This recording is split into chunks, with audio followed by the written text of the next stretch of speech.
स्वर्गत प्रधान शिक्षक कैलाश चंद्र साहू 76तम जयंती पालित। ढेंकुर हाईस्कल पूर्वतन प्रधान शिक्षक तथा गदाधरपुर कुढ़ टांगर श्री गुरुगुड़ स्कूल प्रतिष्ठाता स्वर्गत कैलाश चंद्र साहू 76तम जन्म जयंती पालित होईछि।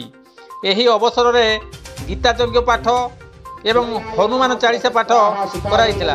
गीता यज्ञ में कर्ता भावे सांसद अनंत चरण नायक एवं तांको सहधर्मिणी लवंगलता नायक, अमर सिंह एवं तांको सहधर्मिणी ममता सिंह, गुरुकुलर director engineer doctor Satyabrata Sahu एवं तांको सहधर्मिणी सुशांति साहू प्रमुख बसिथिले। गुरुकुलर मैनेजिंग ट्रस्टी शरद कुमार साहू परिचालना करथिले। एही अवसर में चक्षु चिकित्सा शिविर आयोजित होता। गोविंद राउत का रिपोर्ट, एडी न्यूज ओडिया।